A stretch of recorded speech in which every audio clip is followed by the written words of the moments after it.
Hello, welcome to unique edu centre.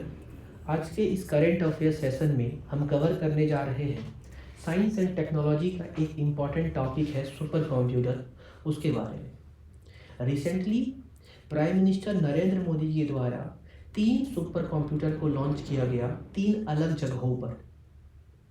नाम है परम रुद्र। तो परम रुद्र किस चीज़ से संबंधित है? ये है सुपर कंप्यूटर। इस वीडियो में कंप्लीट चर्चा करेंगे कि सुपर कंप्यूटर होता क्या है and all the terminologies associated with super computer, सारे चीज़ को देखेंगे हम। स्टार्ट करते हैं। सुपर कंप्यूटर क्या होता है? जहाँ तक क्लासिकल कंप्यूटर्स की बात करें हम, उसमें मौजूद होता है सीपीयू, सेंट्रल प्रोसेसिंग यूनिट। ये क्या करता है? कितना भी कैलकुलेशन हो गया, डाटा हो गया, सारी चीज़ को प्रोसेस करती है। बट सुपर कंप्यूटर में क्या होता है? मल्टीपल सीपीयूज होता है, मल्टीपल सेंट्रल प्रोसेसिंग यूनिट होता है, जो अपने काम को ब्रेक डाउन कर देता है मल्टीपल पार्ट में, और सारे कामों को साइमल्टेनियसली एक ही साथ करता है। ये है सुपर कंप्यूटर। आपको इतना जानना है। तो सुपर कंप्यूटर क्या होता है? मल्टीपल सीपीयू होता है, अपने काम को ब्रेक डाउन कर देता है और सारे कामों को साथ में करता है, जो तेजी से होता है। ये है सुपर कंप्यूटर। सुपर कंप्यूटर के प्रोसेसिंग को मेजर करने का एक यूनिट होता है, वो है फ्लॉप्स। आप यहाँ पे देखो। तो सबसे पहले सुपर कंप्यूटर के बारे में आपको जानना है, इसका डेफिनेशन जानना है। फिर फ्लॉप्स क्या होता है? परफॉर्मेंस को मापने का एक यूनिट होता है, जो है फ्लोटिंग पॉइंट ऑपरेशन पर सेकंड। फ्लोटिंग पॉइंट ऑपरेशन पर सेकंड। तो फ्लॉप्स किस चीज़ से संबंधित है आपको पता चल गया है। फ्लॉप्स क्या करता है? ये कैलकुलेशन को मेजर करता है पर सेकंड। पर सेकंड सुपर कंप्यूटर कितना कैलकुलेट करती है, कैसे कैलकुलेट करती है। यदि कैलकुलेशन का रेट बिलियंस में होता है पर सेकंड, तो उसको गीगा फ्लॉप्स कहते हैं। यदि ट्रिलियंस में होगा तो टेरा फ्लॉप्स कहेंगे। यदि वही क्वाड्रिलियन में होगा तो उसको पेटा फ्लॉप्स कहते हैं। इंडिया का जो एरावत कंप्यूटर है वो टेरा फ्लॉप्स में है। इंडिया का जो टारगेट है वो 80 PETA flop super computer achieve करने का है। ये चीज याद रखिएगा।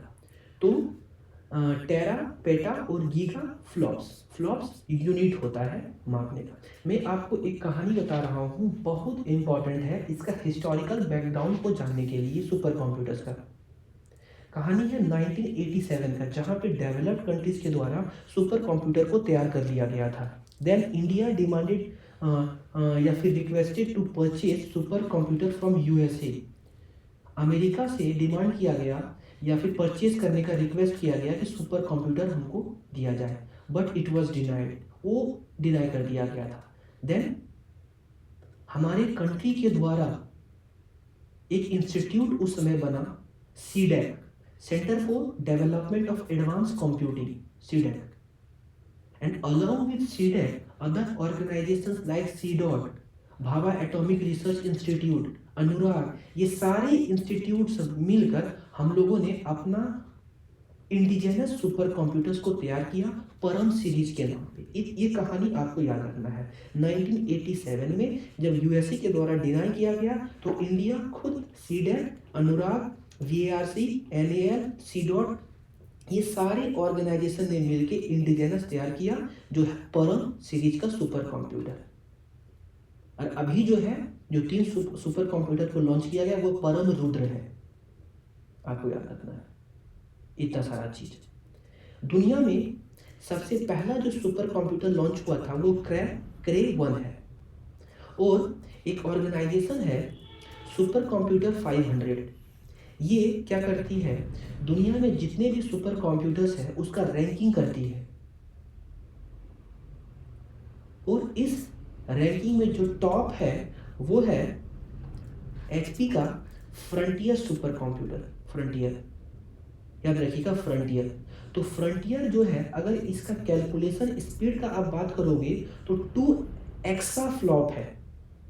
2 एक्साफ्लॉप्स मतलब क्वाड्रिलियन से भी ज्यादा। जब 1000 क्वाड्रिलियन होगा तो 1 क्विंटिलियन होगा, मतलब 2 क्विंटिलियन कैलकुलेशन पर सेकंड करता है ये आपका फ्रंटियर, अभी हम टेरा में हैं। It means a lot to achieve, अभी हमारे पास कई सारा टारगेट्स को अचीव करना है। तो सुपर कंप्यूटर्स के बारे में इतना बैकग्राउंड देखा हम लोगों ने, पहला देखा। इसके बाद अब इंडिया का रैंकिंग क्या है। इस सुपर कंप्यूटर 500 में इंडिया का एक सुपर कंप्यूटर एरावत, जो कि टॉप किया है इंडिया में।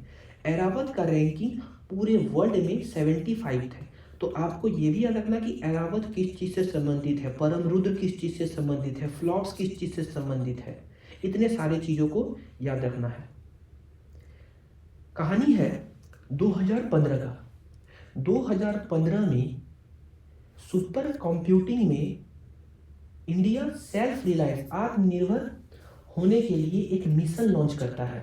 14,000 करोड़ रुपया का मिशन, जो गवर्नमेंट स्पेंड करेगी सुपर कंप्यूटिंग में एडवांस होने के लिए या सेल्फ रिलायंस होने के लिए। ये है national super computer mission, NSC या फिर NSM, national super computing mission, याद रखिएगा। इस मिशन के अंतर्गत ही वो परम रुद्र जो है वो लॉन्च किया गया है। इस मिशन को लॉन्च किया गया है jointly by department of science and technology के द्वारा। डिपार्टमेंट ऑफ साइंस जो ministry of science and technology के अंदर आता है, तो ये है department of science and technology, और MITI के द्वारा, ministry of electronics and information technology के द्वारा लॉन्च किया गया है। और इसको इम्प्लीमेंट किया जाएगा सीडैक के द्वारा, जो 1987 में बना था ये, और इंडियन इंस्टीट्यूट ऑफ साइंस जो बेंगलुरु में है, ये है इम्प्लीमेंटिंग एजेंसी, और ये दोनों लेकर आया, ये जानना है। इस मिशन के अंतर्गत भारत जो है सुपर कंप्यूटर में सेल्फ रिलायंस होने के लिए मल्टीपल स्टेज में काम करेगी।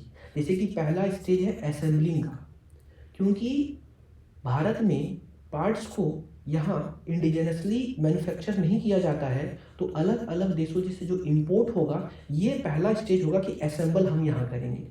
दूसरा स्टेज होगा मैन्युफैक्चरिंग का, तो यहाँ पे मैन्युफैक्चरिंग होगा अलग अलग पार्ट्स का। और तीसरा स्टेज है वो सेल्फ रिलायंस, मतलब इंडिजिनस तरीके से हम लोग यहाँ पे डेवलप करेंगे सुपर कंप्यूटर का।